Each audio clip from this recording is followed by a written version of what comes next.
This is the first Federal Executive Council meeting after President Muhammadu Buhari held a valedictory session with outgoing ministers.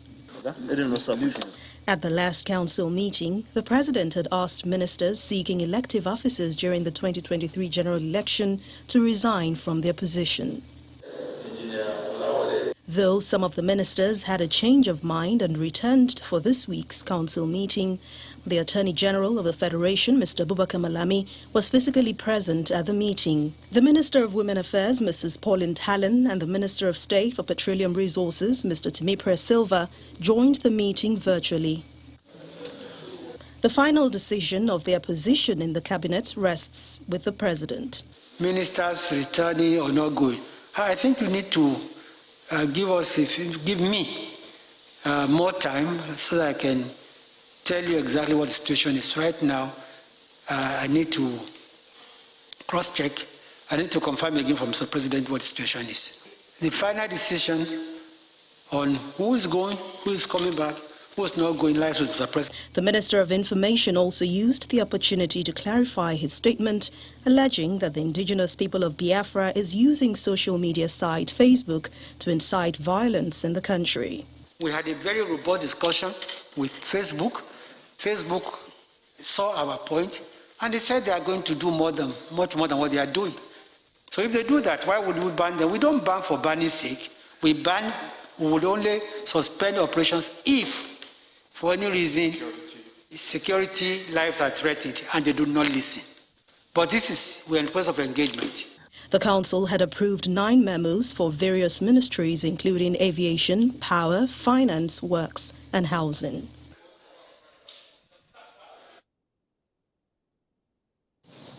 Rise and shine. Well, it's a beautiful Thursday morning. Yes, we're starting off in the nation's capital, but we need to pay homage to the commercial capital, right?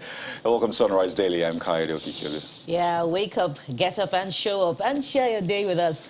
It's Sunrise Daily on Channels Television. I am Bukola Samuel Webimo. And I'm Amakide. Good morning and welcome to the program. Well, I don't know this long ceremonious welcome. Good morning. You're worth the ceremony, always.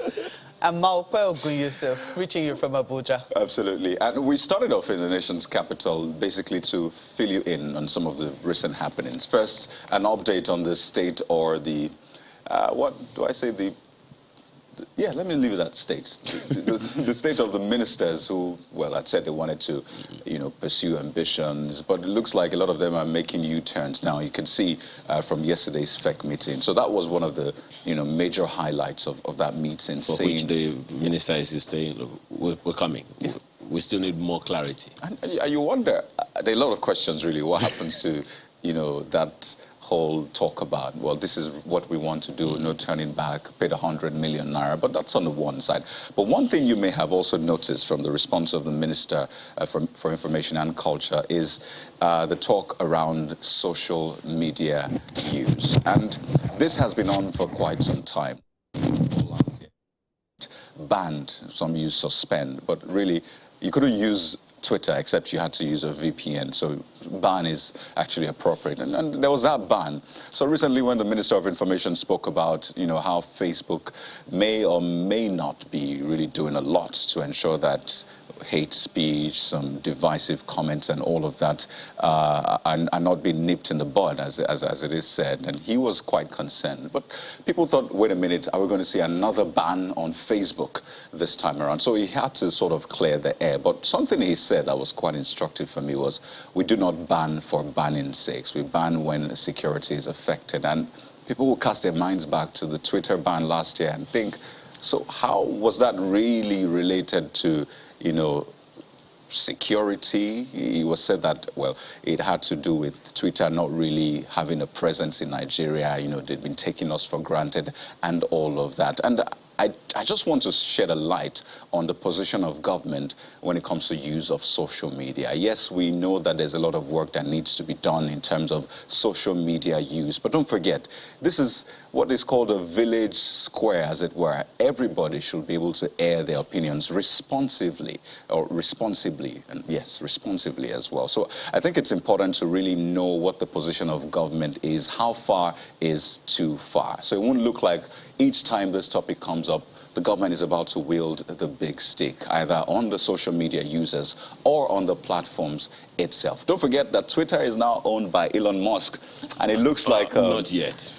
Not yet. Not the just yet. Not the just negotiations yet. are on. Forgive me, I'm way ahead into the future on this one, really, because it's actually seemingly inevitable.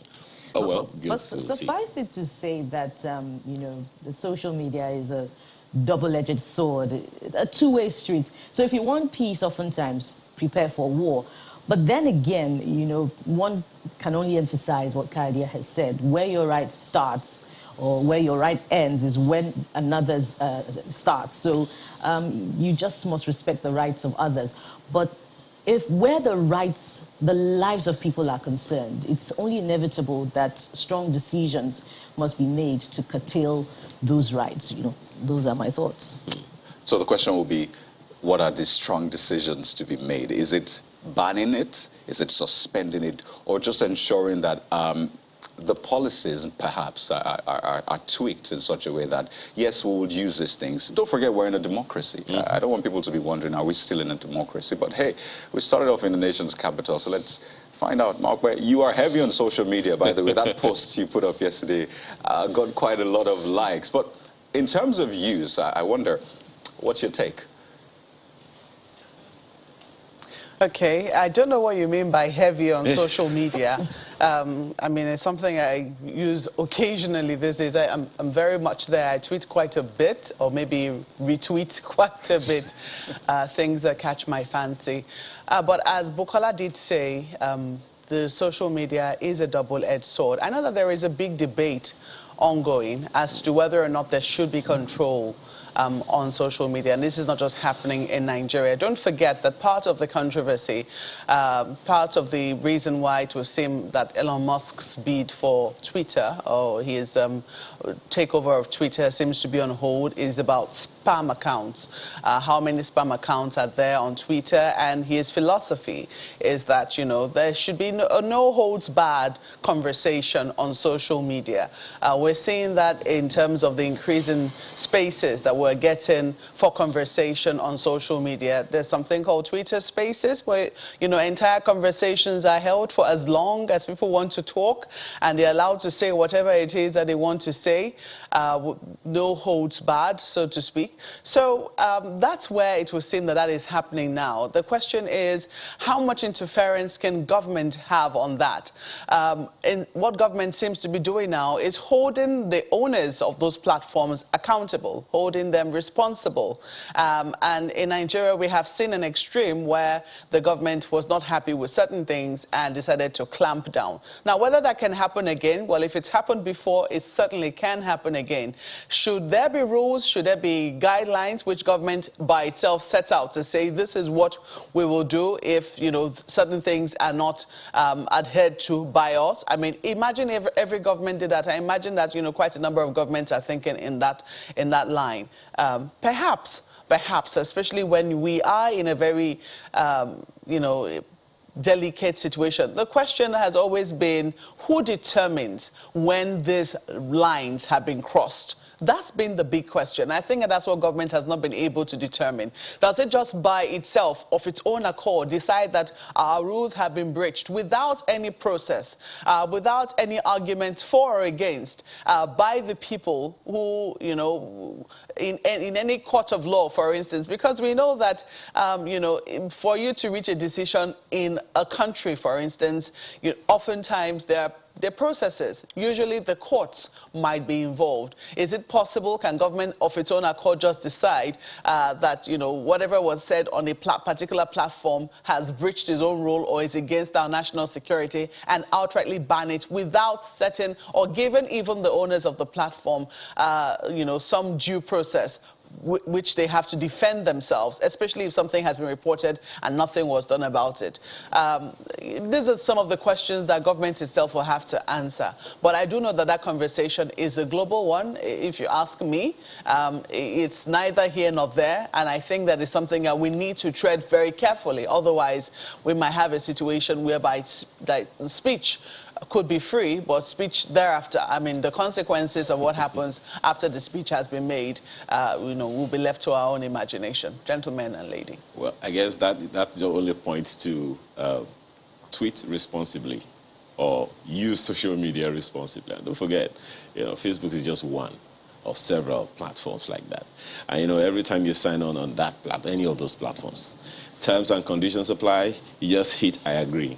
You don't read what the consequences are. So what if you roped yourself in by just saying I agree without necessarily looking at all of the details? Are you saying maybe when government accounts also sign in and they agree, they probably agree to those? Exactly, for which reason many people are wondering, that's look, a good way to look those at terms and conditions, that's the way it is. Okay. I mean, when you say government, it's one person that is speaking for government or doing these things for government. So that's, and even for corporate organizations. So there's always a measure of responsibility on our part. But the questions are still there.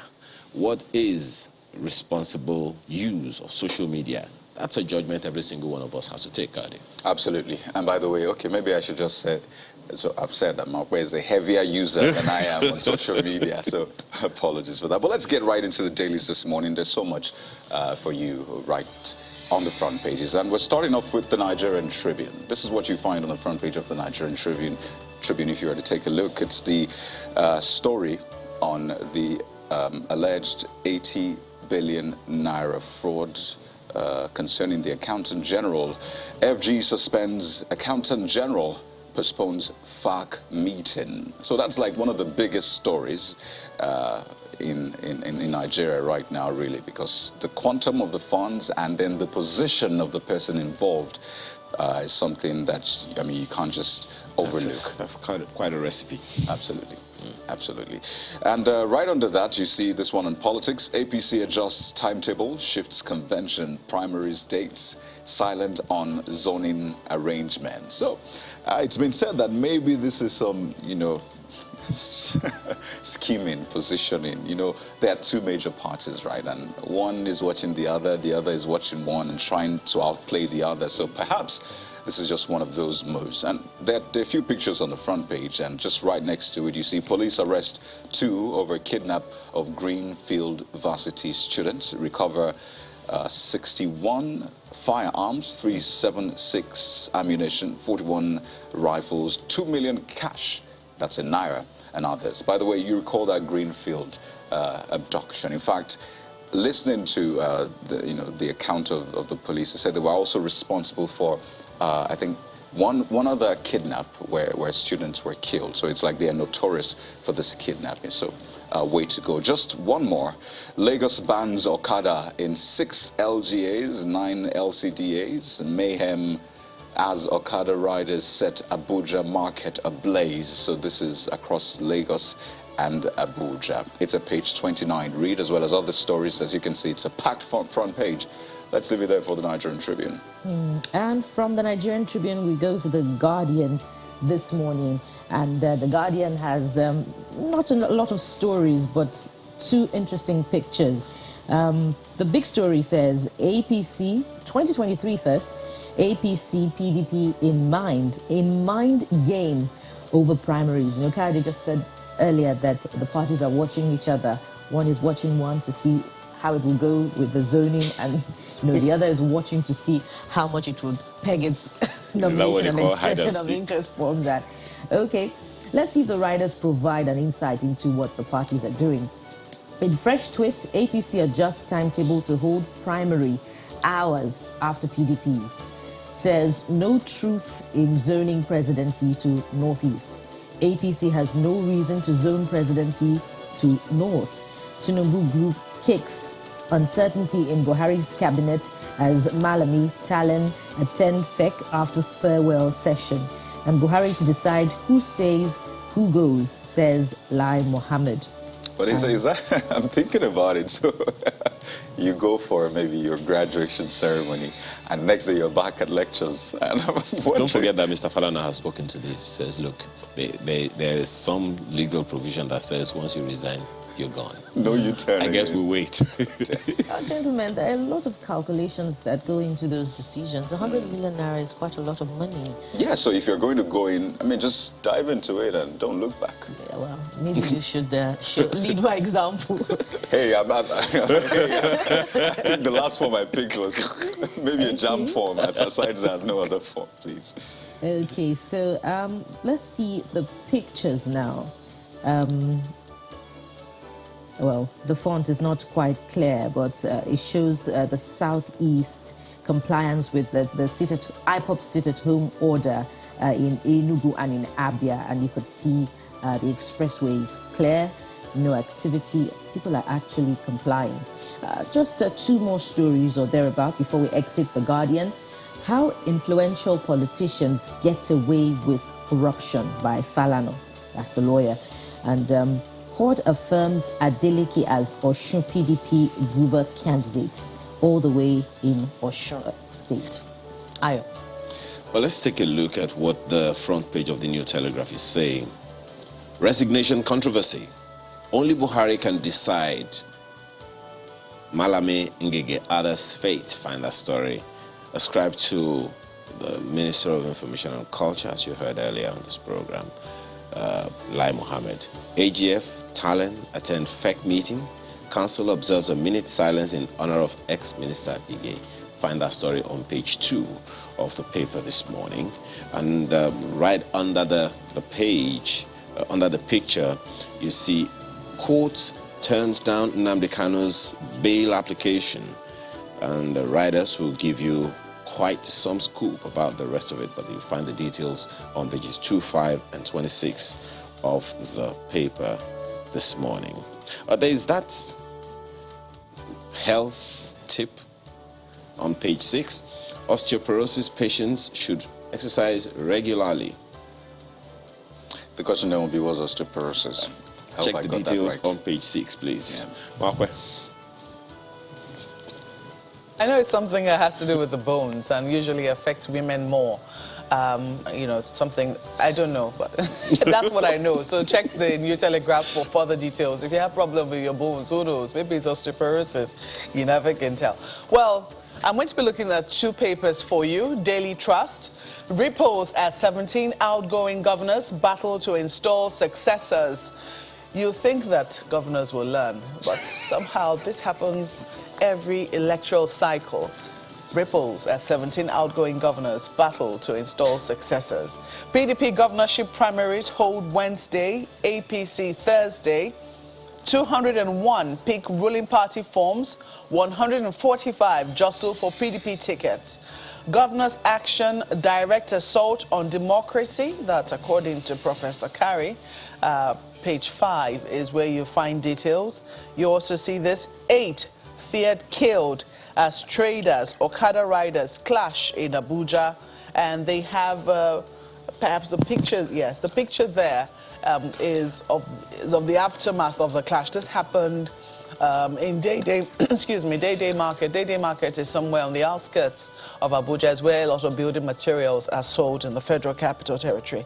You'll find all the details on page 24. It was pretty tense here in the FCT yesterday as leader of the IPOP group, Nnamdi Kanu, was arraigned in court, and it would seem that something happened and there was a spark, and that was what we saw. So it looks like there is some news for you on the front page. 8 feared killed as traders, Okada riders clash in Abuja. You also see this: convention or Sibajo promises Niger delegates free hotel feeding. Kano's political equation changes as Shekarau joins Kwankwanso in NNPP. Looks like NNPP is gaining ground, especially in Kano and in the northwest. Page 16 will give you details. How Niger's yam farmers negotiate with terrorists to access fields. That's also there. And if we quickly look at leadership for you, they also have a story related to politics, of course. The lead story says 16 days to Inec deadline. APC PDP in game of hide and seek over primaries. 24 hours after opposition party's adjustment of activities, governing party reschedules timetable. We're not bothered by APC's antics, says PDP. Race between Amechi and me, says Badaru. Looks like people are narrowing it down. Atiku vows to crush bandits. Kwankwanso Shekarau form alliance against APC PDP in Kano. That's also there. You also see this. FG approves 169 billion naira private sector investment in roads. Abuja timber market burnt over woman's death. That is also on the front page for you. You're seeing the pictures of the burning. Traders count their losses at Day New Market, Abuja, after motorcycle riders burnt the market yesterday. Well, let's leave it there for leadership newspapers. Well, next up is Vanguard newspaper. This morning, they lead with 2023. We are yet to zone presidential ticket. APC. Host of riders shifts presidential convention. A lot of them you may have heard. PDP lashes APC presidency over delay in signing Electoral Act amendment. I imagine that's the 84-8 that was recently amended. A couple of other riders, but let me show you this one. Another angle to that story. IPOB to security men. Go after enforcers of sit-at-home orders. So, looks like IPOB is saying, we're not the one enforcing sit at home. It's another person or another group. So you should get them. And you wonder, so what exactly is going on here? Well, that's something for page 11 that might catch your attention. Again, NERC moves to adjust electricity tariff as poor supply persists. That's not something a lot of people want to hear, but it's right there. Mr. and Mrs. Before we flip to the next daily, you see Mr. has some sweet words for Mrs. this morning, saying, anytime I'll climb the highest mountain and swim the deepest ocean for you. And Mrs. says, deepest ocean, you. When flood from the heavy rainfall was sweeping away my Italian handbag and shoes, what did you do? That's your bag and shoes now, not Why you. am I not surprised? Not you. It's bag and shoes. Maybe the flood was trying to repatriate the bags back to Italy. So Mr. was like, okay, no problem. Because romance has never been Mr.'s forte, from experience on Mr. and Mrs. So, yes, let's go. That's a Vanguard for you. There's sports, of course, on the back page. You have sports news. Don't follow Raw's example. Chuku warns Pesero, yes, just a few days in, saying he'll return Eagles to glory. The glory days, Ikpeba. Oh, that's okay. That's a Vanguard sports for you. Okay, from the Vanguard, let's go to Daily Independent, and there are quite a number of stories on front page of Daily Independent that will catch your fancy this morning. The big story goes thus: returning ministers await Buhari's reabsorption verdict. Well, not a good thing to hang in the balance. Let's see what the writers say. Malami Talen attend FEC meeting. Ngige, Silver's fate hang in the balance. Well, it says hangs in the balance. You find that story inside the Daily Independent. Let's go to the left-hand corner of the paper. There are quite a number of stories. Sanwo-Olu orders total ban on Okada in 6 local government areas, 9 LCDAs. You find that on page 29. Gunmen kill Ebonyi local government area chairman's 3 relatives. Yes, that story came in from yesterday, and it's rather gory. They say his relatives were killed right in his presence. I think that should be looked into. And coming up immediately after that is Ohaneze slams NEF over secession comments on Southeasterners. And right after that, you have Court affirms Adeleke as PDP Guber candidate. And lastly, on the extreme left corner is Court adjourns trial to May 26, denies Nnamdi Kanu bail. That's on page 29 from the Daily Independent. And lastly, before we exit, it's the big story that you find in other papers. APC adjusts dates on presidential, Guber National Assembly primaries. And the writer says, denies zoning presidential, vice presidential tickets to Northeast and Southeast. That's the Daily Independent this morning. Nigerian News Direct is interested in something that we have been talking about for a while, and that is ASU strike. Reactions trail NAN's threat to shut down international airports. Find the story on page 2. And don't forget also that NANS has threatened to shut down Yeah. the primaries of, two political parties as well. So it's definitely something very concerning that we shouldn't just gloss over. And right under the picture, APC presidential primary. It's either Amechi or me. No contest between us. Scrap to Governor Baduru. I guess we'll wait and see. That's the Nigerian News Direct this morning. Well, that's a look at the daily's quite interesting stories you'll find there. But would like to ask you this question. Have you registered for and have you picked up your voter card? That's the big question we're asking you. Ahead of the 2023 elections, it's important for you to register for and pick up your voter card. In case you have not done that already, that's the address to go to, cvr.inecnigeria.org, or the nearest INEC office to you. So let's do this, shall we? That big election in 2023, there's another big election happening within the political parties. It's very important, and you need to understand how this works. And that's where we're starting off from this morning in a moment. Please stay with us.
The chairman of the Independent National Electoral Commission is hosting leaders of the 18 registered political parties in Nigeria to update them on preparations for the 2023 general elections, as well as the off-season elections in Ekiti and Osun states.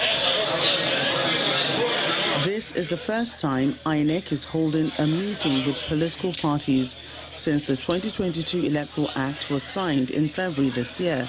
Distinguished ladies and gentlemen, the leadership of political parties are well represented at this meeting, and they appeal to Inec to extend the timeline for party primaries by 2 months. The General Assembly of IPAC, after an exhaustive examination of the Inec timetable and related issues, arrived at an unanimous decision to request for an extension of 2 months to the deadline of the time frame for the conduct of the party primaries and resolution of conflicts arising from the primaries. By implication, the IPAC leadership is appealing to the INEC to extend the deadline for the conduct of party primaries and the resolution of ensuing conflicts from the present INEC given date of 3rd June 2022 to 9th of July 2022. This request seems to be a no-no for the INEC chairman, who urges all political parties to comply with the timelines of elections and conduct their primaries within the stipulated time. I hereby reiterate the position of the Commission that there will be no review of the timelines. There are so many interrelated activities that are associated with the timelines which must be carried out. INEC had in February this year reviewed the timetable for the 2023 general elections and fixed February 25th, 2023 for the presidential and National Assembly elections and March the 11th for governorship and state houses of assembly elections. Political parties were also asked to conduct their primaries between April 4 and June the 3rd.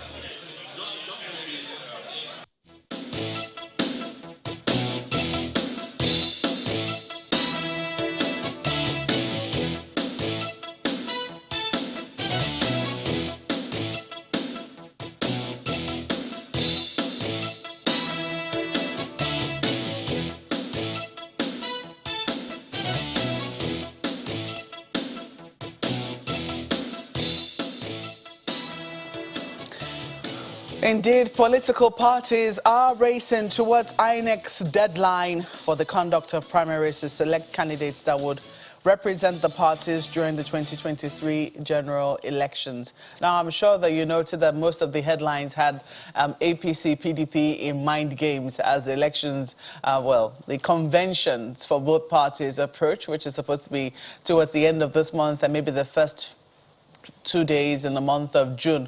We're watching events as they go on. Delegates hold the power to this. There's been some elections conducted for delegates in most of the political parties.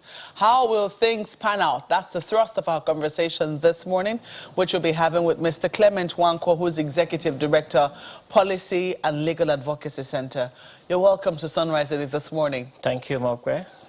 Well, I'm sure that you've been watching events, but just as the convention is approaching, we've seen we've seen also the humongous cost of forms. I'm sure that we're over that now. We've seen how many candidates have emerged. We've also seen the EFCC saying that they would like to, they would like to speak to INEC over their requesting information on the candidates. Maybe it's over the cost of forms, I don't know. But do you have any hope that we could see anything tangible come out of this conversation that EFCC will have at INEC? Well, I think for INEC and EFCC on the cost of forms, I don't see the connection, because the forms or the cost of it or the payments have been made to the political parties. Certainly, you will have people who are interested in contesting for office. A lot of us are worried that you have started by disenfranchising the poor or people who can't afford so much, and that for us is a concern and conversation with the political parties. I think that the conversation with INEC and EFCC, and that's also been a concern for civil society, is compliance with the limits of campaign funding for candidates and political parties. The Electoral Act is quite clear in stating how much a candidate can spend.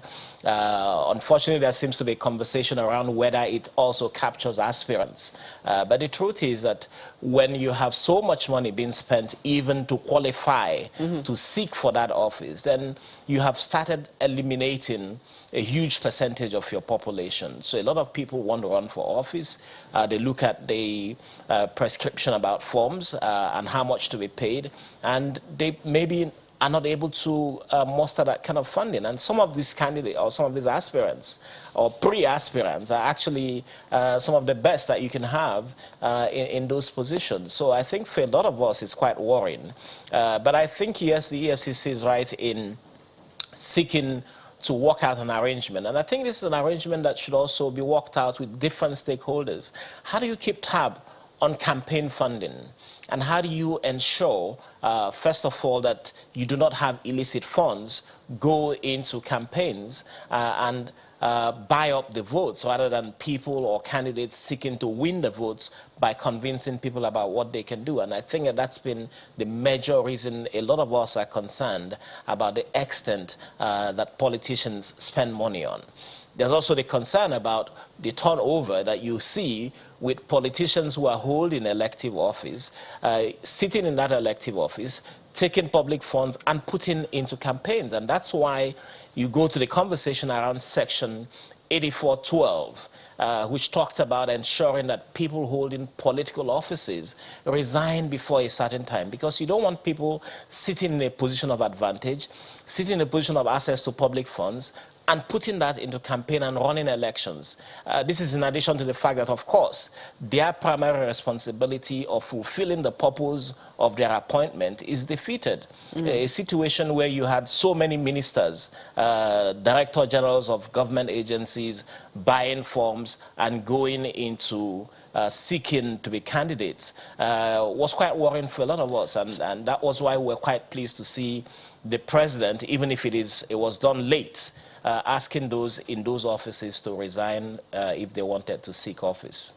Well, so, I mean, there's so many conversations to have from your opening statement. I see so many lines to strain from it. But let me follow this particular line. We've seen an uptick in the activities of the EFCC as the conventions draw near. Even though a lot of them are not mainstream politicians, we saw the arrest of the Accountant General of the Federation over an alleged 80 billion naira fraud. We've seen the arrest of former Speaker of the House of Representatives, Patricia Ete. We've also seen the arrest of Nsima Ekere, who is the former MD of the NDDC. We do not know whether there will be any further arrests. The EFCC has not exactly come to, clarify this arrest, but we imagine that it is as a result of investigation that has been ongoing.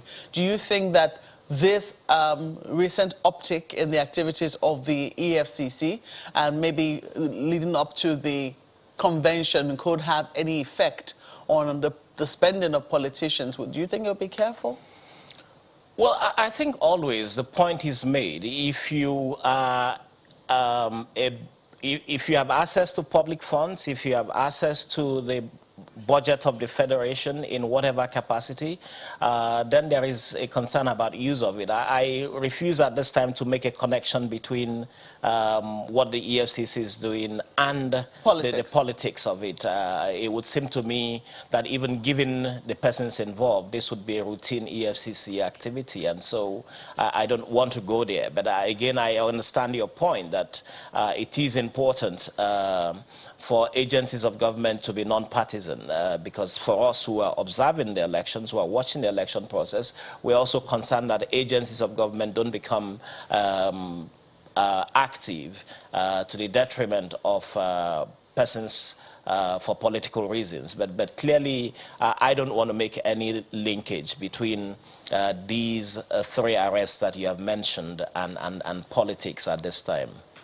You've talked about how INEC and EFCC could collaborate in terms of campaign spending, and you've raised the question as to whether or not what aspirants pay or what they spend in terms of whether it is captured or it is because the Electoral Act clearly says candidate, whether that would also be captured. Do you think that when eventually, one of the aspirants become candidates, there are so many of them jostling for different positions, would that person's,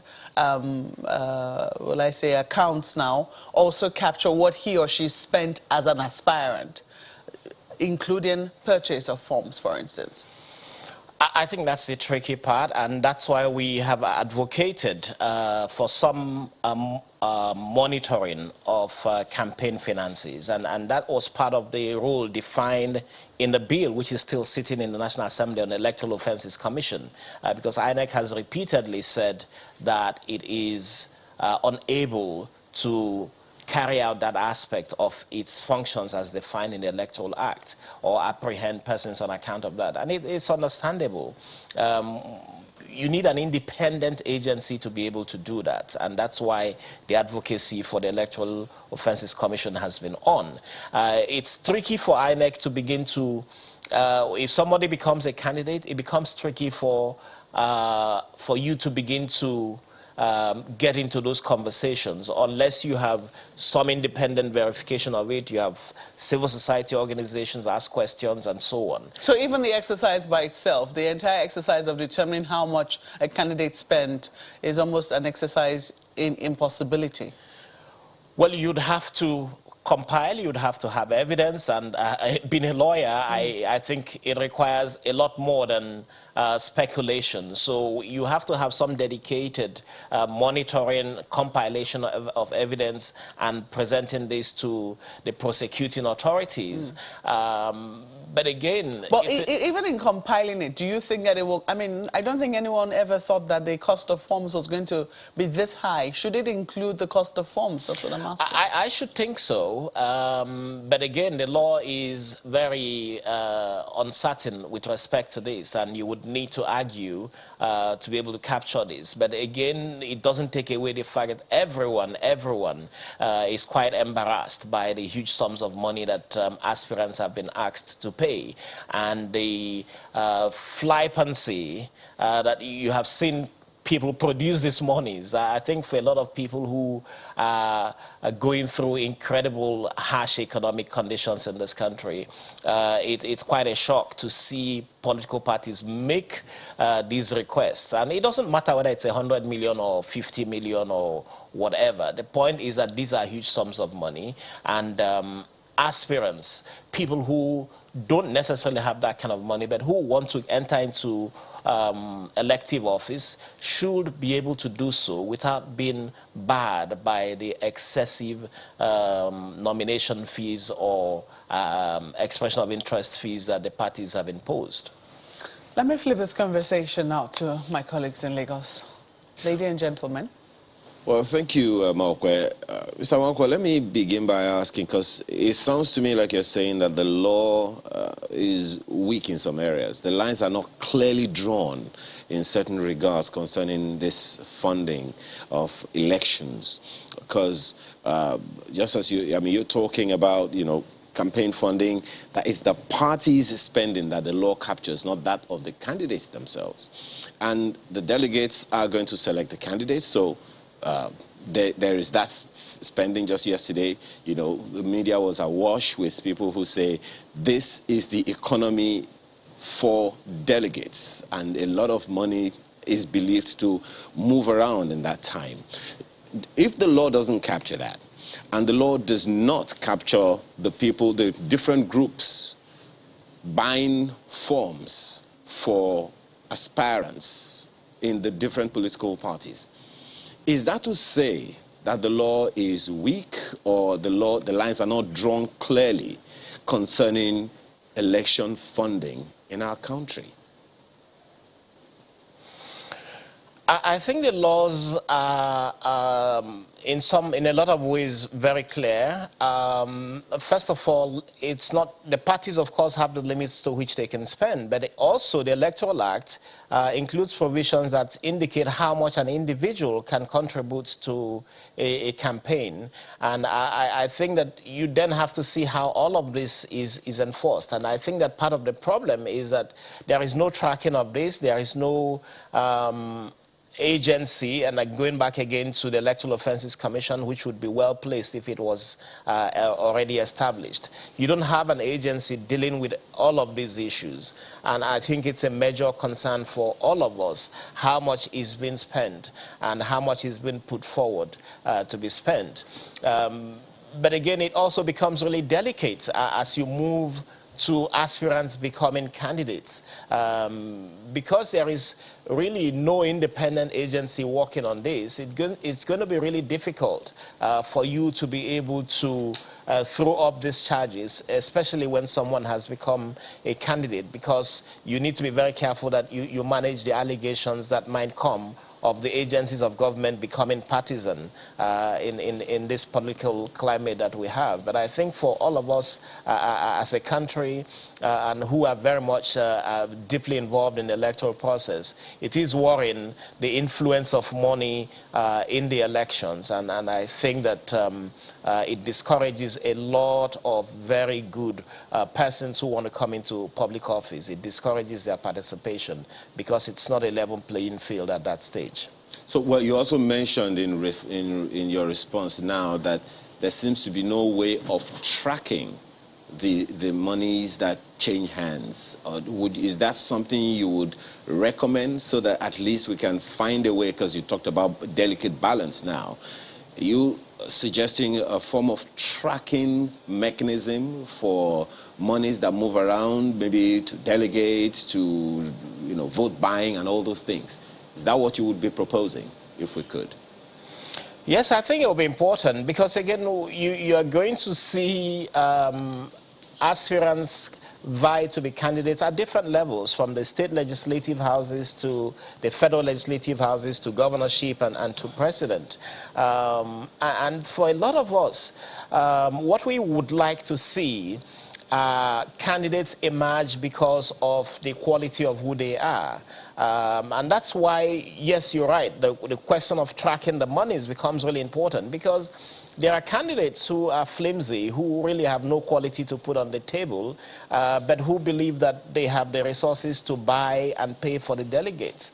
That's what confuses the political environment, and that's what you see lead to the quality of those who get into office at the end of the day, because they haven't gotten there because of their quality, their education, their experience, or their concerns about public interest issues. They've gotten there simply because they've been able to pay for it. So I would advocate some mechanism that is able to track the role of money in elections, and I think that especially as we approach the next 2 weeks or 3 weeks, that most of these conventions and the election of candidates would happen in the period of the primaries, that there needs to be tracking of the funds, there needs to be questions asked, and indeed there needs to be some way of stopping delegates. I don't know whether you can stop them, but educating delegates about the importance of voting for the candidates who would be able to deliver on expectations. Mr. Wanko, whether we track or not, the conversation had been on ahead of the amendment of the new Electoral Act about the monetization of the electoral process, and the civil society was categorical in its position that this shouldn't be done. So are we surprised now that political parties are pegging expression of interest and nomination forms at 100 million and 40 million naira? And, the administration would say in another breath that it is fighting corruption. Isn't this double speak? And are we surprised that the delegate system, too, there are stories flying about that, they're smiling to the bank? Are we surprised? And isn't it double speak on the part of the government? Well, first of all, I think the Electoral Act doesn't get into the question about the political parties and how much they should charge for nominations or expression of interest. So in terms of Electoral Act, I don't see a violation going on. That has been left to the parties to do. And what we have seen is, of course, the embarrassing huge sums of monies that the parties have imposed, and are quite adamant in stating that they have no apologies for it. So for me, I don't think it's a question of the Electoral Act, the vacuum there, except, of course, the vacuum that relates to tracking of expenses of aspirants. With respect to the government, I don't see, it's just really that the government has not taken the proactive step of setting up an agency that would be able, an independent agency that would be able to do this in collaboration with citizens, civil society, media, and so on. So that, for me, is where the gap is. Parties are independent of government, or are supposed to be independent of government, and when parties are imposing these huge sums, then the parties themselves needs to be held responsible for their own actions. And so for me, that's where the gap is. How do you get parties to begin to understand that participation or exclusion from participation includes huge expression of interest fees that they are charging at this time?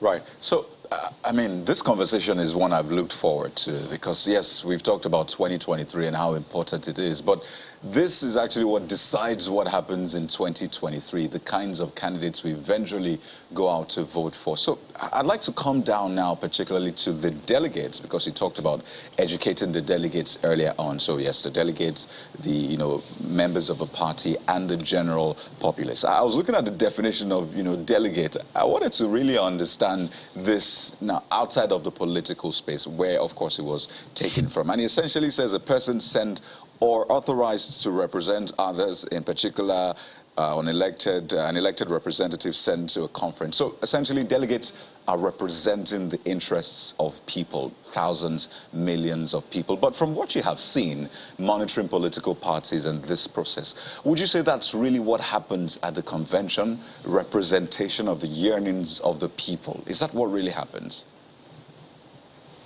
Well, delegates are supposed, the delegates election, you could even define it to refer to indirect elections, except, of course, that these indirect elections is really for them to produce the candidates for the election from the parties before it goes to the direct elections, which is the general elections.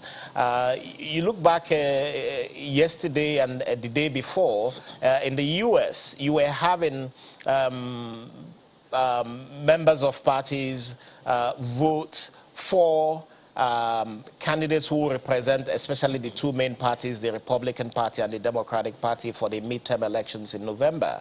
And you have seen that in that case, and that's where the controversy in Nigeria about direct and indirect primaries comes in. You have seen in the U.S.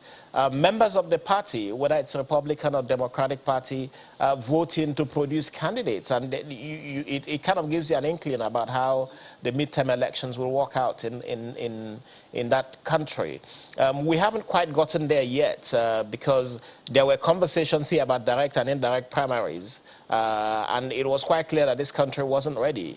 Inec has called on the political parties to produce their register of members. And as we speak, we know that some of these parties that claim to have a register of members don't really have a register of members. So it means that the process now of electing delegates who are supposed to represent the constituents or their constituency in choosing who the candidate would be has now again repeated the patterns that we know, which is that a few people are put in there. And you should see the jostling going on at the different levels for people to be delegates. And like you said, it's a question whether these delegates are going there to represent the members of the party who have elected them to be delegates, or are engaged in a bazaar, or will engage in a bazaar, looking for who pays the highest. And the experience in this country with delegate selection in the primaries is that you have always had people going to the primaries for the purpose of looking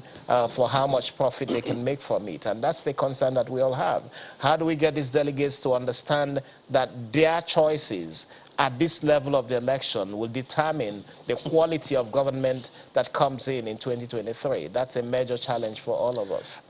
Now, the worry now is we need to find a way to resolve this. I mean, we're trying to catch up with time. INEC says this is a deadline, so we're just trying to do this in a hurry. But we need to ensure that we're doing this right. And I want you to speak to this, perhaps the delegates or the people who are meant to put pressure on the delegates. By the way, is there a way to even know whether the delegates voted right at the convention? I think you can also speak to that. How should we go about this as a delegate? Perhaps speak to their conscience beyond all the, the bizarre bazaar that is going on right now. What should we be looking out for as delegates who are going there to elect candidates? Well, like you said, it's going to be an appeal to their moral values rather than a demand that they respect those who have nominated them to go and represent them and vote for them. It comes back to the same question. How do you get everyone to understand that the decisions they make about how they vote will determine the quality of the next government? My sense of it is that there's a lot to do, and you're right, Kayode, we're at a point now where suddenly it looks like, oh my God, what has happened? We are in the primaries, and that's why the parties themselves are confused and asking INEC to postpone or extend the time. Even if INEC was to extend the time, nobody would still be ready, because suddenly it looks like this came on like that. And so for a lot of us, as we speak, some of the delegates have not even been completely chosen by the parties. So yes, we can make moral appeals. We can speak to those who are going to be delegates, and maybe a few would hear the message and be able to carry it forward.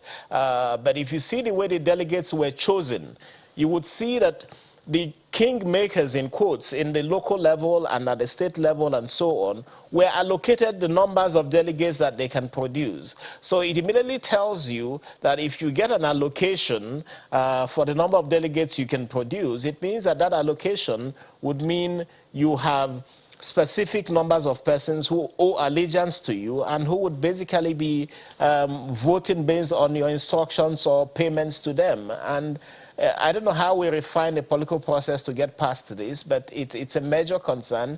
But you're right, as media, as civil society, the appeal to the moral values, if some of these delegates do have them, the appeal to their moral values comes into place. And our hope is that some of those appeals could yield even if marginal results. Well, that hasn't changed the fact that aspirants have been going around to meet with the delegates.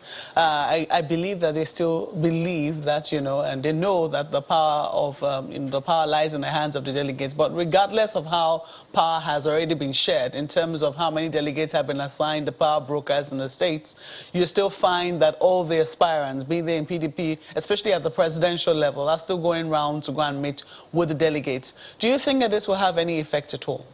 It will have effect because in situations where there is undecided delegates, which is what we should be targeting in terms of this education conversation. In terms of undecided delegates, their impression of the aspirants would help a lot in making up their mind on how to vote. So I think it's useful, but even if the delegates are in some pockets, it's important that the aspirants are known to them and they are able to make decisions, or even if they are making or if they've already decided, they're able to understand what that decision means from the onset. So I think it's very welcome that the aspirants are going around meeting people. It tasks them, because you don't just want to see an aspirant because they've purchased the delegates simply walk into office. So there needs to be some hard work done, and it's impressive to see the aspirants going around the country and talking to delegates. I think it's healthy for democracy. Well, we've seen just how long the process was, to eventually put pen to paper with regards to the Electoral Act in terms of what the president withholding assent for quite a while. And it was over this primaries and indirect primaries issue. Indirect primaries and consensus option, which he wanted included. And much later when he signed, we saw that he also had objections to Section 8412. I'm wondering, assuming, and this is just a total scenario which we are trying to paint of, assuming we didn't have those options included, do you think that the process would have been, more inclusive in terms of the appeal that aspirants will have to make to, there will not be delegates, it will be everybody voting in the political parties. Do you think that we stand a fairer chance of having candidates who are not exactly money bags emerging in this process? What you do when it's direct primaries, which means everybody votes, is that you expand the scope of the bazaar. Unfortunately. And is that what will happen? Yes, and that's what worries me. When you look at elections that held in some states, you remember vote buying in the polling units and so on. That would have meant that you expand the space for all of that. I think it is good enough that you have seen the plurality of options in terms of direct and indirect primaries. Consensus is neither here nor there. That's a different conversation, because even the Constitution says you could decide if a candidate is the sole candidate for the elections, there are different prescriptions on what is made. So for me, that's neither here nor there, and I don't understand why that was even an option in the Electoral Act, because consensus does not need to become a part of the Electoral Act. Somebody withdraws, he withdraws. The big problem with direct primaries, and that's the bigger problem, is that the parties, no matter how much their claim is about their membership, have no members register. A lot of them may have carried out what they call registration of members, re-registration of members, and so on. They don't have a register.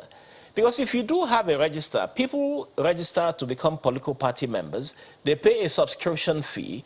If you had people announcing, or parties announcing, that they have 50 million members, and each person who is a member of the political party paid 1,000 or even 100 naira, then the parties would have more than enough money for the elections itself. You could have seen parties simply by membership drive raise billions of naira from its members preparing for the elections, rather than the situation now where some claim that the reason they're imposing such huge sums is to be able to raise campaign funding. I think one needs to be able to examine what really happened with especially the two main parties upping so high nomination fees and whether that monies will actually go into the campaigns or whether it would be something shared within the working committee of those parties. Well, quickly in 30 seconds, I don't know if you can do it. Can you share with us what your expectations will be for the conventions of both political parties as the end of the month draws closer? Expectations are there, yes, that the parties would respect the rules. I have my concern and doubt. I think the levels of desperation will see, perhaps in one party more than in the other, confusion arise from the nominations process in ways that actually even heat up much more the polity.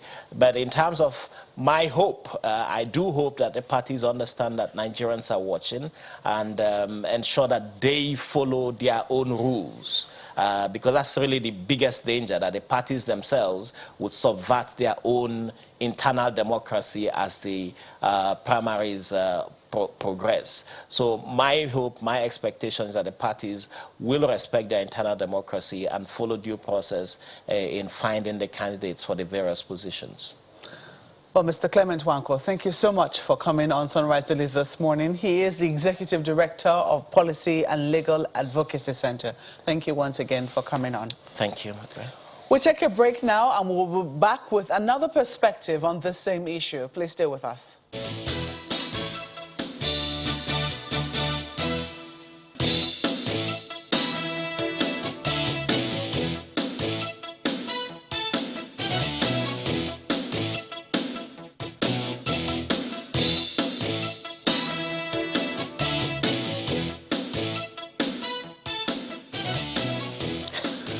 Well, I did say that we're taking on another perspective here. We have with us Mr. Peter Ameh, who is a former chairman, Inter-Party Advisory Council. He's a Labour Party chieftain and also former chairman, Progressive People's Alliance, PPA. You're welcome to Sunrise Daily this morning. Thank you for having me. My pleasure to be here. Well, so far so good. The primaries are upon us. Well, most times people focus on the major political parties. But what is happening in the smaller parties? Can you tell us? I think I take exceptions to the issue of smaller parties. Because I knew you were going to say that. If you look at the Constitution, our Constitution was established, to promote the interest of all Nigerians and create, level playing ground for everybody to have opportunity. The essence of multi-party democracy is to build a wider, network, a range that will accommodate more people into contesting for election. And because of our focus on these two major parties, is that become a vehicle to manipulate, a vehicle to... I find it interesting that you use the same words I have used in terms of the major parties. We know that they are major parties. How would you then have us describe the parties that are not the major parties? The issue of major or minor, in whatever case you want to classify it, is about visibility. It's about having people to contest election. If you try to take it step by step and find out that the elections have improved over time, the issue why this thing became very, very obvious is because our elections were not improving.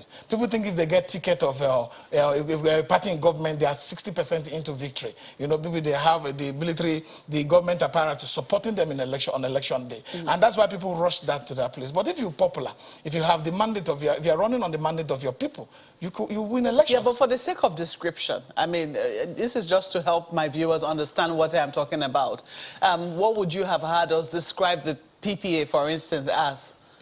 For me, what you would have had to just describe it as a political party. As a political, okay. Yeah, so the other political parties, tell us what is happening in the other political. Let's take your own party, for instance, Labour Party. For the Labour Party, there's been a lot of work going on. And there's been a lot of investment of human capital in the process. And there's this information. The Nigerian workers suffer more. Who suffers in this a lot of thing? In some states, they're getting 17% salary at local government level.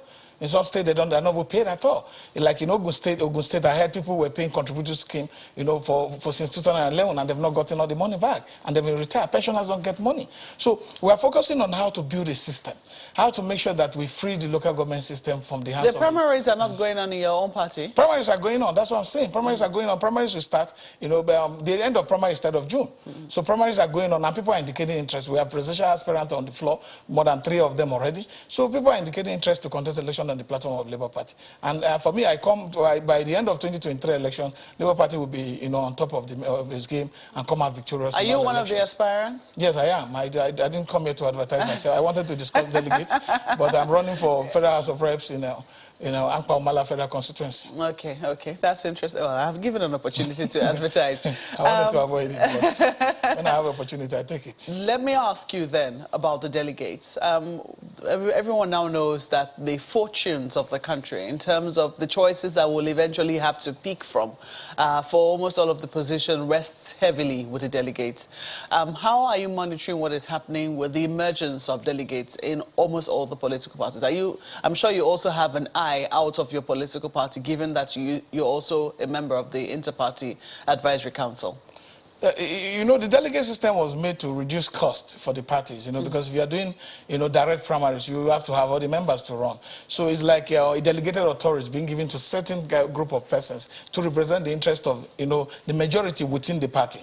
And like I've told many Nigerians that, they are waiting for general elections to be conducted, but they are not taking cognizance that the outcome of party primary determine of who they are going to vote for in the election. So I've always told my friends to go and join political party and try to be delegates. Because if we are getting if we are getting aspirants that are not good, that are bad quality, and then we have no choice. If the 18 parties present bad candidates, we have no choice to vote for them at the poll. We'll be selecting out of the many bad candidates that will be presented. So, but that's why we're asking those who are intelligent, those who have the ability to to take decision without any how they call it, any imposition, should go join party and become party delegate. Because as we speak, if you look at the gatekeepers, the work of the gatekeepers in the community, the work of the strong arm men who are twisting ad hoc and how they call it statutory delegates to vote for candidate of their choice is run by money. And that made the election more expensive for our people. So for us to make election more, more inclusive and more, how they call it transparent, we must have people who can take decision to be part of the delegate at the local level. Have your friends listened to your appeal? A lot of them are listening, and that's why you find out that in the multi-party democracy, the parties are increasing. Naturally, in every country, you are supposed to allow party to grow organically, because if you can't take 4-year cycle, to judge a political party performance. But we always have this military approach to issues in Nigeria, and that's why we have taken for people don't take how they call it into record. From 1999, indeed, parties have won election, big election. The PPA won 2 governors in 2007. The Labour Party had governor. Mimiko was governor of Labour Party and a lot of other, very wonderful positions. But as I speak to you, those parties couldn't grow. They couldn't move forward because of the defection that exists in these parties. So if you have the law that people are defecting, and that's why I'm happy with what the court is doing in trying to reform, the electoral, how they call it, the election system, whereby when you win an election in Nigeria, you can't defect as a member, as a lawmaker. You have to stay until the end of your course, and then you can go to another party, because the work that a party puts in to win an election is a lot of work and a lot of money. So you can't just reverse all that work within the space of 6 months in getting into office. So for us to build a party that would be strong and build a democracy that will promote the interest of our people and then accommodate more people in contesting the election, we must, put all this check in place and allow party delegates to think for themselves, to reason for themselves. Because as some of the primaries that's going to go on now, it's said that they have governors, because I have been in parties that have governors. It said that they have gone on, the governors are going to tie, chain their waist, and they are attached to the waist of the delegate to go into the election. And that's why people are just looking for governors to endorse them. Because if governor endorsed you, his delegate had endorsed you. So the system shouldn't be like that. The system should be that delegates are supposed to sit within their people, within the community they come from, and then think, who is the best candidate that has, promised to do what is right or had track record of performance. Then they vote for the person on free will. But that's not what happens. If you look at some parties now, adult delegate is war. Because you have to get the form from national headquarters. People at the national headquarters lobbying, putting money at the national headquarters to get the form for an adult delegate. When it's supposed to be done, because most times the parties, some of these parties that people want to give credence to, people want to praise them. Because as person who have headed the Inter-Party Advisory Council, I do not want to mention names of parties and try to reduce them. But if you go, they don't even manage the activities at the local level. They allow it to run wide, and people are there, extorting, how they call it, aspirant, to a point that these aspirants go to bank to borrow money, to just contest for party primary elections. So what do you expect when these people get into office? And the delegates also have an issue. You don't have to blame them. Those who have been elected over the years have not performed. They've not done anything. So they go there, they enrich themselves. They have opportunity to put people in work in NNPC, they put their family member. They have opportunity to put people in work in CBN, they put their family member. So that is the reason why the delegate now sees every 4 years, delegate time, the 50,000 as their own share of the cake. But the delegates are reasoning in a wrong way, because at the end of the day, you have 4 years that you are going to suffer, while the man has 4 years that he's going to enjoy. Because there will be pipe and water on that decision you are taking, because we don't longer talk about pipe and water in Nigeria. Let's just say there will be borehole on that decision you are taking. There will be road network on that decision you are taking. So that's why we don't have, community health services will be on that decision you are taking. So the delegate is supposed to be more circumspect and think very wisely that no need to look for 50,000, no need to look for 100,000. Vote people, whether they have money or not, who can go and represent our people. In those days, in the early days of First Republic and Second Republic, as old as and uneducated our communities were, they were putting baskets in market days to put money for very credible candidates that can represent them. So what changed? What changed is the fact that those who have been elected have bastardized and has reversed all this growth that we've gained in the First and Second Republic by taking everything that belongs to people and keeping it as theirs. So the people now decided, well, anytime we have opportunity on election day, we should take money. But it is still the fact that the people are at a disadvantage. Let me flip this conversation to my colleagues. Yes, indeed, Malkwe. I'd like to pick up on your question to him and ask it in a different way. Mr. Ahmed, thank you. You began to tell us about how a delegate emerges. You said that delegates are in a rush to the party's national headquarters to pick up delegates form. In line with the new Electoral Act 84-8, which says a party that adopts the indirect primary shall state clearly in its constitution how a delegate emerges in a democratic election. Tell us more about how these elected delegates emerge, and because they determine the future of Nigerians for the next 4 years, perhaps the next 8 years, how should Nigerians begin to demand some form of accountability about how these delegates emerge? Thank you. From the delegate emergence varies from party to parties, from political party to political party. If you go to a party where there will be delegate congress to elect adult delegates, because parties that are not in government, maybe a fresh party now, can maybe have in its constitution that if they have a former vice president, a former president, a former senate president as a super delegate to their convention or to their primaries. So if you don't have that does not exist in your party. And then in a situation where you have elected governors, elected senators, and elected House of Reps, including deputy governors, they are automatic super delegate to every of the congresses that will be conducted within the party framework. So, but in other parties, they have what they call adult delegate. I think some parties have one adult delegate, apart from statutory and delegate list. They have what they call adult delegate, where they give maybe one to each local government, and then to bring them to come and elect at the presidential primaries. But what I said was that it's not the delegates that are coming to the headquarters to get this form.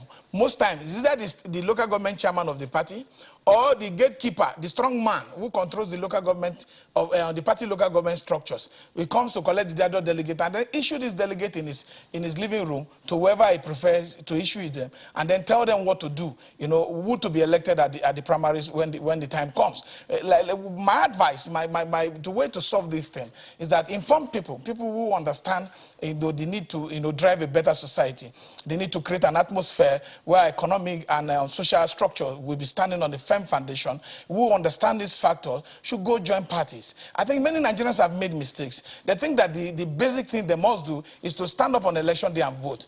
Like I said in my earlier statement, if we have bad candidates in all the elections, which is the byproduct of the primaries of political parties, you have no choice. When you go to the ballot, you are going to be selecting out of the bad ones that have been selected, that have been presented to you by political parties. So your interest, first and foremost, and like what is done in the United States, like Clement Wako said, should be put on the political party. And not stay away and say you do not like politics. Even your family will play politics. And that's why the Constitution will allow civil servants to be members of the political party of their choice. The only thing is that you will not contest election while remaining in the office. So the basic thing is that parties have different ways to select.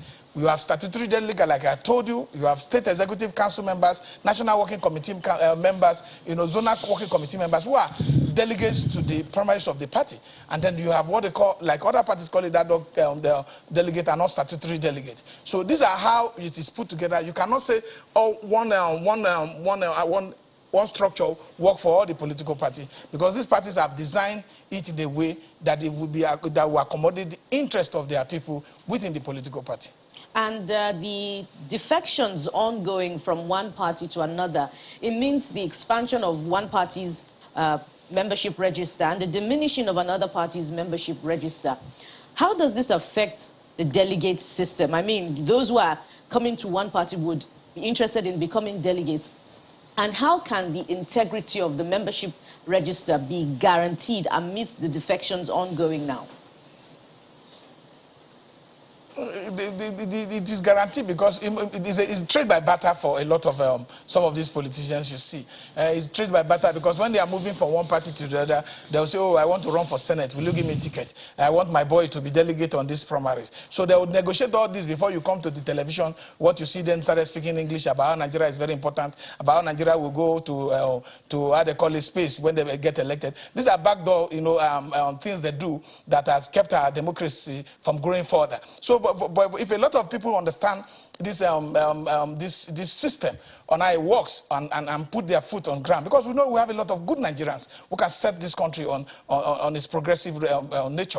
We cannot continue to progress in error. For us to progress in a way that Nigerians will benefit and that the society will be happy for it, we must set up defection. Yes, it could be good for our democracy, but at the rampant level, the way it occurs, it has become like a child play. It has become very ridiculing to our people, because a man who is former governor, former senator, former minister is still jostling and decamping from everywhere just because certain decisions of the party does not favor you. I think we must respect the interests of their party, and the party leadership too must take into cognizance the interests of the members of the party. You cannot continue to force, to do strong arm tactics in order to manage political party. Political parties must be allowed to be free. They must be allowed to, for their members to hear their views. And when I joined party at a very early age, it was so beautiful. You enjoy everything. You could talk in open air. But now people don't talk. You go to a meeting, you see people sitting down and they are chorusing, which delegate do you support? Everybody will say, yeah, we support, because they are looking at the body language of their principal. So Nigeria is in serious danger. Let me tell you, it's not about the economic policy. It's not about, I read economics in school. I know how important economics is. But it's about the political structure. If you are not interested in the party system, elections have been free, have been getting better since 1999. I've been in the process. I've been when elections have been won and how they win elections. That's why you see people now pay for vote at the polling unit, because elections are getting better. So if we have more people come out, if we have more people engage the process, if we have more people go to the ballot stations in 2023, the riggers and those who intend to disrupt our electoral system will be heard at a disadvantage level. At the end of the day, before we get to that point that you talked about, we have a line of people who need to do some things for us, literally shortlist the candidates for us. And that's what this whole conversation is about. And there's a question we asked earlier. I'd like you to take it on, but I'll be more direct about it. Now, the aspirants are going around appealing to the delegates now. Is there a role for the political party itself in educating the delegates so that they can, as Mr. Nwankwo said the other time, follow their own rules and their own manifestos? Because unless the delegates choose the right people who Nigerians should employ, all the issues that you raised the other time were between the devil and the deep blue sea. So is there a role for political parties? Do you see political parties, your own party, for instance, sitting their delegates down to educate them and say, these are the things to look out for in the delegates, in the candidates that you're going to select for Nigerians? Yes, that's what our party is doing right now, and for me, I've been in the forefront of talking to delegates across different communities and making them see the importance of the role that has been put in their hands for the just to look at the interest of Nigeria as a whole. Because some of these delegates do not even understand the magnitude of the functions that have been bestowed upon them. They think that they're just going to elect, just give us 100,000, give us this amount. Let's just elect him. He might lose the election, he might win. They don't even know that they are putting the decision of those who will run the Nigerian affairs in their hand to take that decision. So generally, just like, let me be specific like to your answer. Yes, it is important for parties to continue to educate their delegates, because if you take a survey, I'm very sure you see some other parties, not Labour Party, their members might not have read their manifestos. Their members might not have read their constitution. All they do is just to follow, to be led to the slaughter by the hangman who is in charge of, leading delegates to conventions and congresses. So we must let them know that it's an open secret ballot. Nobody's going to see what you vote. Why not exercise your free mind and free your conscience and make sure Nigeria heads the right way? So we must continue to, if you go to some of the local areas, sincerely, some of these people don't know their functions. If they know their functions and how important it is, nobody is going to be selling his delegate vote for 200,000 naira and wait for another 4 years. Nobody will do that. But these functions are not really clear to them, that they are the most important people in the chain of of this process for election, because election is about pre, during, and post. When you do other things, even the post where you have what they call reverse logistics. So these are important chain that we must be able to tell delegates. If this part of the process is not important, you won't be in the chain. You are so important that your decision could decide whether Nigeria go back to 1914 or Nigeria go back to 1950. Go to where the other nations are heading. So their decisions are so important, and they are taking the decision not because they are so powerful or they are so educated. They are taking decision because their community or somebody believes in them. And the decision is supposed to be. This decision is supposed to be taken in the interest of the people. Right, pardon me. Let's wind down, if we can, in about a minute. So earlier on, Mr. Nwako called it a bazaar of sorts, saying that this is overly monetized inducement. And in fact, I think you put a figure to it, 50,000 naira. Is that what's happening within your party, by the way? For my party, there are a lot of trade unionists that are involved who are suffering, from lack of non-payment of salary, who are suffering from mistreatment of government, how they call it, maladministration.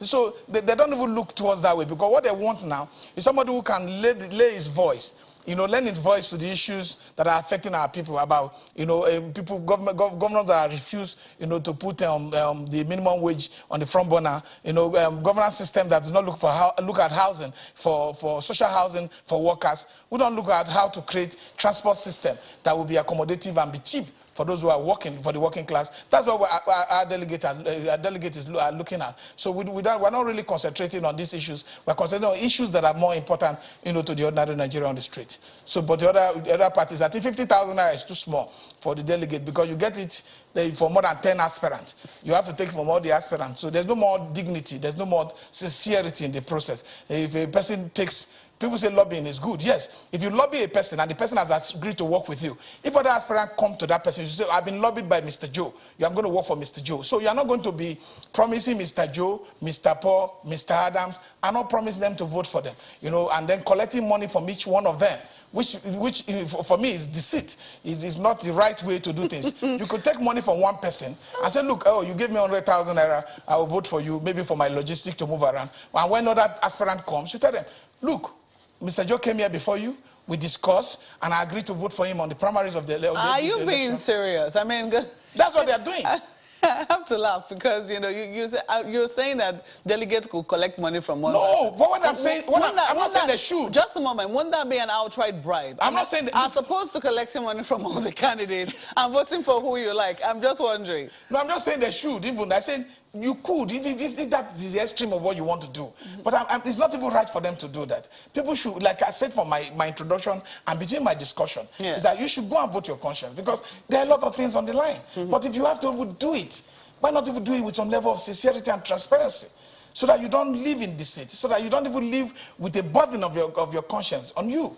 You understand? So I'm just saying to say, don't do it. But if you really have to do it, why not do it with an open mind and be strong about it? That I'm already supporting this candidate. It's done in the US. In the US, people just tell you on TV, on the road, that they're supporting this specific candidate.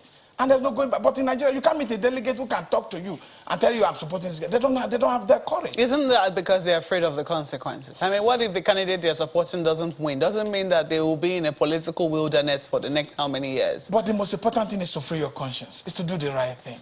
What wilderness will you be? The people at the lower level, how many of these people that they have elected come back to greet them? They don't even pick their cause. Mr. Wankwo, expressed, he says the expectations are that political parties will follow their own constitution. Do you fear that political parties could jettison their constitution? Because there's always that fear that there could be lots of litigations after the conventions. You've already talked about June the 3rd being the final date set by Inec. Are you optimistic that we will see fewer litigations in the aftermath of the conventions, given just how much preparations we're seeing the political parties put into this? No, I think there will be for the political parties. I must praise them sincerely. It's very difficult for you not to follow your constitution. It's very difficult because you have this watchdog, the commission, looking at every process, every decision taken by the political parties, and they always have representative at the primary ground level. So if anything really go wrong, then you should be speaking to INEC, because INEC has been very effective in managing the party, system in Nigeria and in trying to rein it in, to do the right thing. So even at a very difficult time, when the ruling the people in power will write to INEC that want to do this, INEC will reject that you can't do this. So I think we must give kudos to INEC on some of these parts, very difficult decisions they are taking. It's not really easy for them to, though they must wake up and also act better than the delegate, and so that they will see that our hope and aspiration is lying on their chest, because by INEC doing the right thing, then Nigeria has hope that will get better. Because like I said in my earlier conversation here, is that our elections are improving, sincerely, because I know when ballot box stuffing, I they call it ballot box snatching, and the Ontogri was at the highest level, But now, as I speak to you, there's going to be transmission of results. People vote is counting, and that's why people are now keeping bag of money to go to polling units, and then deliberately impoverish our people without doing things right for our people to get prosperity, so that when they are very hungry, they say by 5,000, the boko sobe. These are the problem. We must educate our people that is 5,000. Even if you cook the soup, wouldn't last more than 2 days. So these are all the things we must put together as a people, as an advocate for good governance, whether you are in a political party system, whether you are in the media, whether you are in civil society, or whether you are just there as a Nigerian citizen, to make sure that Nigeria works for all of us. Well, Mr. Peter Ame, we have to thank you so much for coming on this morning. He's the former chairman, Progressive People's Alliance, former chairman, Inter-Party Advisory Council, and former PPA presidential candidate. Oh, you also heard him now. He's also aspiring to be a candidate for the House of Reps. Thank you so much for coming on this morning. Thank you. My pleasure. We'll take another break now. When we come back, we'll be talking about something that concerns the people of Lagos. Yes. In a moment, please stay with us. The whole of Ikeja local government, the whole of Surulere local government, the whole of Etiosa local government, the whole of mainland local government, the whole of Apapa local government, and the whole of Lagos Island local government. A total ban on this and all of the highways effective from the 1st of June. This is the first banning that we're going to be embarking on, so that others know that within a short while, it's either they get out or they look for something else to do. And from 1st of June, there are LCDs that are underneath them.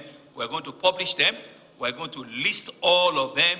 And so we're given the notice now, right, where you can begin to do your recce, begin to do, your strategy. From the 1st of June, please, we want all of the Okada to be completely off this major road. Let people begin to make their own independent alternative. We have actually even provided those alternatives. We have bought last mile buses for them. Those are some of the things we said. They are effective, they are working. We have the medium capacity buses, we have the high capacity buses, and before the end of the year, we're also still bringing rail onto this corridor.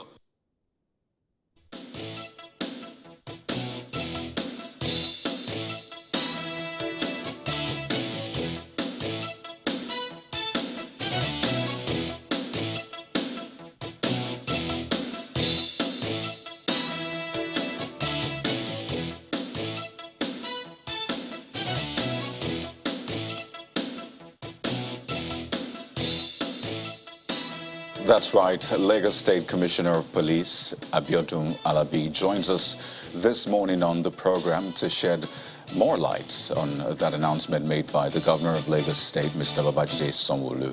Well, good to have you on the program, Commissioner. Let me officially welcome you to Lagos. Yes, you've been at work for quite some months, but this is the first time we're having you on Sunrise Daily. So, again, welcome to Lagos State. But let's get into this conversation. I know the talk around the banning of motorcycles and tricycles as well is always a controversial one. There are those who will say, yes, that's the way to go. Some say, well, think about the masses. But I wonder for you, the police, let's start off on this point. How are you taking this on board? It's meant to take place, or at least take effect on the 1st of June. But how is the police taking this new directive on board? Yeah, good morning. We have been enforcing, the ban of Okada since 2020. I think that was the 1st of February 2020 when the ban was announced. But you see, over time, I think there was a kind of slack, on the part of the officers to enforce the law. So I think Okada ban is not a new issue to police officers in Lagos.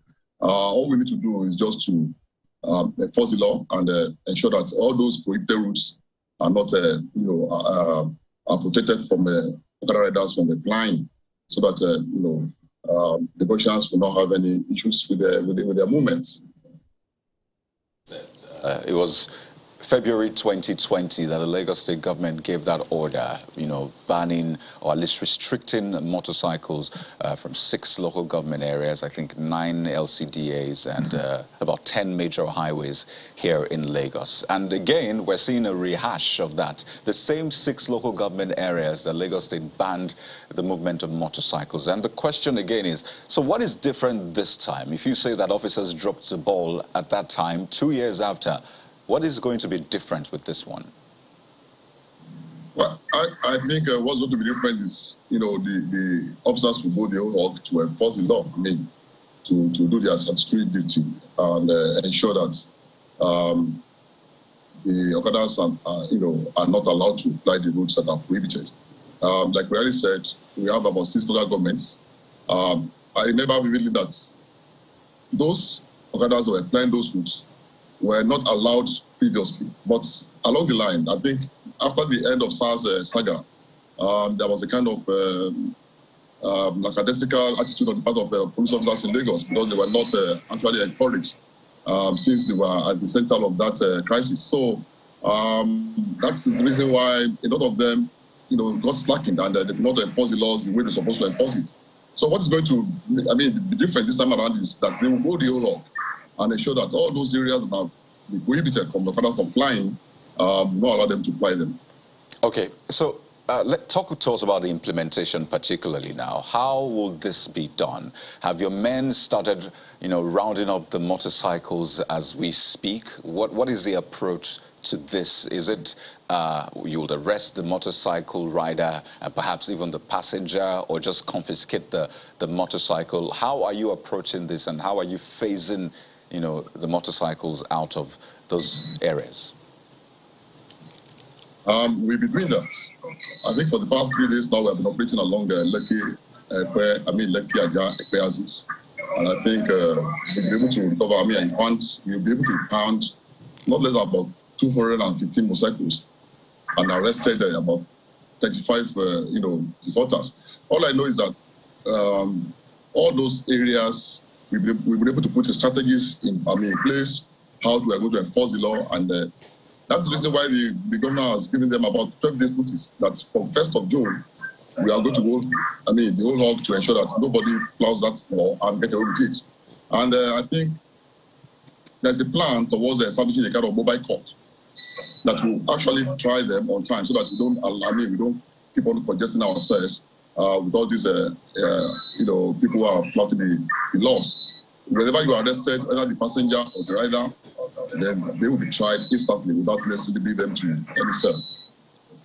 Well, there's a question Kade asked a little while ago, and I want to kind of give perhaps a bit of a background to that question, and maybe you want to take it again. I'm wondering if there was ever a time the ban on Okada was ever relaxed. In 2006, the Tinubu government restricted the operating hours of Okada riders to between 7 p.m. and 6 a.m. every day. In 2012, the Fashola administration also came up with some directive to restrict them from certain major roads, highways, flyovers, and the rest of them. In 2017, the Akinwumi Ambode administration also announced a ban of activities on major highways and the rest of them. And of course, those things seem to continue to happen. Last year, you've talked about that one copiously, and this one. So again, was there ever a time the rules were relaxed? And what's going to be different this time to ensure that we don't go back to quoting this ban as another one of those ones that were not implemented? Well, I agree with you that there was never a time it was relaxed. But the intensity of the enforcement is what we're talking about here. You know, over time, people have been enforcing it, but they have not been enforcing it, you know, in an holistic manner. They have been given rules for all these Okada riders to be flying the road, even though they have been arrested. Some of them have been arrested. But what we are saying here is that, you know, we are going to change our tactics, we're going to change our strategy, and we're going to go the whole hog and ensure that this law is enforced with letter, by not allowing anybody to apply the road. Whoever applies the road will be arrested and will be dealt with according to the law. Then I think there are other areas that are giving us serious concern, you know, because we keep on saying we are buying Okada and some people are still buying these Okadas for people to empower, as kind of empowerment. So we have addressed that, and I think the government is taking care of that too, from that angle, that people are still buying these Okadas for people as a form of empowerment to, you know, take a second look at it. So because I think, you know, the first three remain that banning the Okada and still bringing Okadas into Lagos will continue to give police problems. But then there are so many dimensions that are taking place now where we are going to face it in a holistic manner. And that's the reason why I said the intensity of the enforcement is what we're going to look at this time around and ensure that we actually, you know, enforce the law the way it's supposed to be enforced by not allowing them to apply those rules that are prohibited. Well, speak to these two things quickly, Mr. Commissioner. One is the fact that, you know, there are those who will be asking if the police has the capacity in terms of personnel to take this on fully as you are making a promise. And then there are those who wonder whether or not some of your men may not use this as some kind of cash cow for themselves. No, I don't agree with that. The police has the capacity. And beyond that, it's not going to be the police force alone that will enforce it. There's going to be an inter-agency collaboration, inter-agency cooperation with other security agencies, including even the agencies established by the Lagos State government, starting with the responsibility of security of Lagos State. We are going to collaborate, we are going to cooperate with them, and we are going to work in synergy and ensure that this law is enforced with letter. Commissioner, besides the problem of capacity, I'd like you to also speak to the security concern posed by the Okada riders. Are you working with the association, and what intelligence are you getting about how perhaps they're connected to crimes that are committed in communities? And some of them, you know, they're unskilled, they're untrained in the art of riding the motorcycles themselves. So are you working with the associations to ensure that anyone, perhaps in areas where they're allowed, anyone who is riding an Okada, a motorcycle, knows how to ride the Okada so that it doesn't put the lives of passengers at risk? Well, you see, we'll be having a lot of consultation with their executive members in various communities. What we have been able to discover is that most of them are not even licensed. And before God and man, you know, I can assure you that I want to be emphatic here. Most of them are criminals, masquerading as Okada riders. We have arrested so many of them, you know, with locally made pistols in the course of their operation, and many of them have been sent to courts. We know that they are using Okada as a kind of these guys to perpetrate a lot of crime in so many communities, and that's the reason why we have been having a lot of dialogue, a lot of consultation and meetings with their union. And in the course of doing that, I believe that the best way out is actually to get them off our roads, because a lot of them are masquerading as Okada riders, whereas they are criminals. All right. So speak to this now. The concern is that once this ban takes effect, crime will skyrocket because, as you said, if a lot of them are criminals in any case, all you're taking away from them is a motorcycle. Some of them might still, turn to these vices. Even some who are innocent, by the way, not all of them, we should say, are criminals. There are people who are legitimately doing this, just to fend for themselves. So what do you have in place to curb the possible spike in the crime rate in Lagos? Yeah, we are anticipating that, and we are working on our strategies on how we are going to contend with that, in a holistic manner too. We know that banning the Okada riders can actually, increase crime rates, and we are not mindful of that, and we are already putting in place, like I said, a lot of strategies to contend with it. We know that this, it will send a lot of them to unemployment, and we know that. So they will maintain to crime because of that. So we are aware of that and we are preparing for that.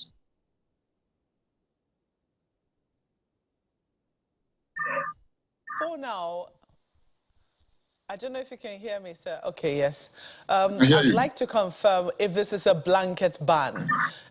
Before now, there used to be restrictions that, motorcycles that had 200 cc and above was what could operate. With this blanket ban, this total ban, does it affect couriers, those who are running this courier business with their motorcycles, and does it also affect private Okada owners? It does not affect couriers, but the couriers will not carry passengers. I will ensure that they are actually couriers, because we are going to look at that and ensure that they are couriers and not people who are trying to pretend to be couriers and they're using it to operate against the law.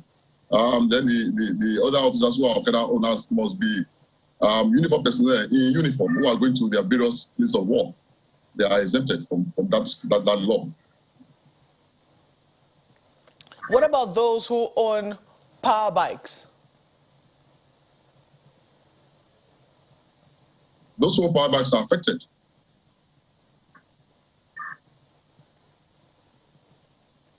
By this new law, if you own a power bike, you're not allowed to ride your power bike. No, sorry. They are not affected because, it's not made for commercial purpose. Okay. This is, quite interesting. Have you received any complaints from those before now commercial motorcycle owners? Have there been complaints and protests along this line? Do you anticipate any? Well, I think I have not received any complaint, and I don't think I expect them to complain because they know that the law is law. And the critical stakeholders have taken into consideration the positive and negative effects of this issue of Okada riders on the Lagos streets or Lagos highways and protected areas. So I think it's not a new law. It's just because the law has not been enforced to letter. So they are aware they are not supposed to be applying these rules. I remember when I was a DPO in Ikeja here years back, about 11 or 12 years ago, I enforced it throughout the Ikeja division, area of Ikeja local government area, and we enforced the letter that, by not allowing Okada people to be applying, major highways and prohibited areas in the Ikeja local government. So it's not a new law. The issue is that Nigerians we are averse to. We are really we don't really like obeying laws except we are forced to obey it. And I think this time around is better for us to enforce it the way it's supposed to be enforced and let them know that, look, law is law and it has to be obeyed. I'd like you to react to this. Many say that, and rightly so, by the way, that this ban, total ban, according to the state government, is not unconnected to the death of the sound engineer in Lekki who died as a result of a mob action. Confirm this and also tell us more about the investigations being carried out as to what really happened. Was it that, according to reports, the mob accused the rider of being a Yahoo boy, a ritualist, or was it a disagreement over 100 naira? What I can say is that it is not only that reason. We have a lot of reasons, like I told you. Many of them are criminals masquerading as Okada riders, but that's one of the reasons because they are so lawless.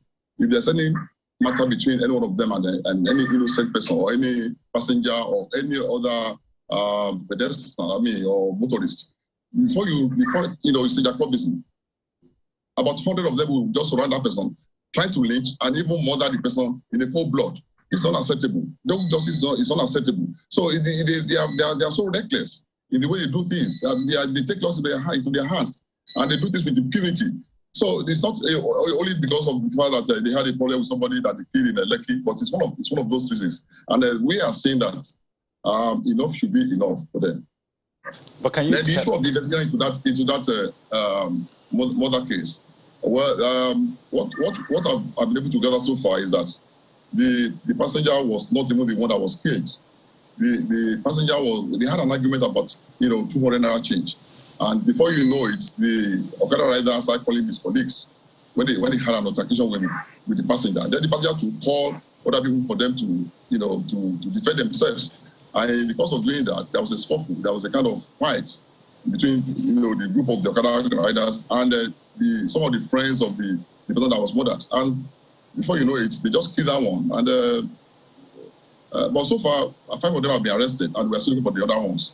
When you say 5 of them, okay. When you say 5 of them have been arrested, who are those people who have been arrested? Are they motorcycle riders? Are they just, people in that area? Because this has spiraled into, bigger conversations around who might be responsible, who might not, is a group of these people. But it will be important to get clarity on that. So who are the people who have been arrested for this?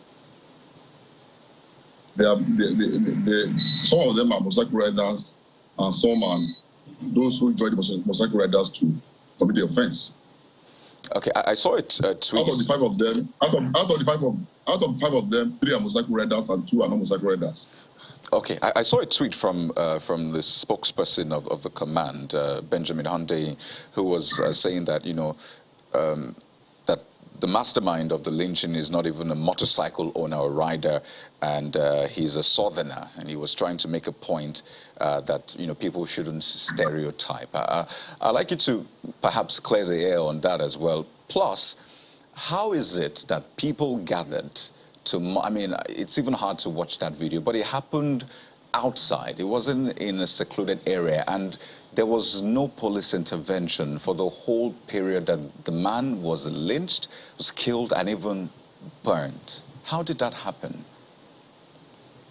I don't agree with you. There was no police. What happens is that police cannot be everywhere. If not because of the police intervention, they would have killed more than one person. It was because of the police intervention that killing was reduced to only one person. Because when that happened, police were alerted and they responded swiftly. And that's the reason why they were able to arrest 3 people on the spot and later on arrest the other 2. But for anybody to insinuate that there was no police presence, well, we cannot be everywhere. We are not ubiquitous, but there was a police response. And that's the reason why the act was, the Models Act was not more than one person. How quick will you say the police responded? 5 minutes, 10 minutes, 20 minutes? What was the response time, if you know? In that situation, I think the police responded within the range of 8 minutes. Malaka police station, they responded within the range of 8 minutes. But that whole episode took more than 8 minutes. Pardon? I said the whole episode, the fight, the altercation, the lynching, and the eventual burning clearly took more than 8 minutes. Before they started having problems, there was a kind of argument. It was when they started beating somebody with a lot of wounds and the rest of it and clubs that somebody had to call police.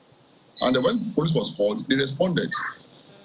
And I'm telling you and I'm assuring you that because of the response, it will be more than that. If not because of the police response, there will have been more casualties than what we had. Well, it's certainly a very, very sad incident, but we wish you the very best in this investigation. By the way, is there any word on the state of affairs of the others who were involved? We hear that they're unconscious in the hospital. Hello? Yeah, I said, is there any word on the health status of the others who were involved? We hear that they're unconscious in the hospital. No, they're not unconscious. They are in a stable condition. So The DPO visited them in the hospital and they're in stable condition. So they're recuperating. Well, we'd like to thank you so much for shedding light. I think it's important to get this information out there. We've been speaking with Mr. Abiodun Alabi, who is the Commissioner of Police in Lagos State. Thank you so much for your time on the program. Thank you very much. Thank you. It's my pleasure. Well, your own contribution to the program is what is remaining now, and let us begin with this one by Teddy Egonwam, who says, ban on Okada in some local government areas in Lagos is a welcome idea, but it should be banned all over Lagos. Most of these Okada riders are perpetrating crimes, and they are not profiled. Example is what is going on in Abuja right now. Okay, so it's not just in Lagos. Oh, yes. This one is from Biola. Mr. Debanjo on Twitter saying motorcycle bans are usually flouted by policemen themselves or persons protected by them. Can the Lagos police ensure its officers don't encourage default? And Olagunju Oladele is also concerned about the same issue. He says, what are the monitoring and enforcement mechanisms put by Lagos government for the police-related compliances? The security sector is over-regulated and under-enforced. Having multiple statements about enforcing the same law a gazillion times indicates, well, the statement doesn't continue there. I think it says policy weakness. Well, just to put some clarification to Abiola's tweet, the commissioner did say that policemen or security agents who are riding Okadas wearing their uniforms are allowed to do so. So just in case you see any of them, they're allowed to ride their Okadas in Lagos as long as they're in uniform. There's also this one from Professor Inakena who says, monetizing party politics caused the desperation to win elections and the unending litigation that's empowering the court gates in Nigeria. Even if the party expression of interest form is 1 billion naira, many aspirants will not have problems paying it. It's a societal decadence. That's from Professor Inakina. We have to thank you so much for watching this morning and for sending in your tweets. Thank you so much for watching. I'm Maupe Obinyusa. I'm Kayode Okikele. And I'm Bukola Samuel. Stay safe. Have a wonderful day. I'm Ayo Makinde.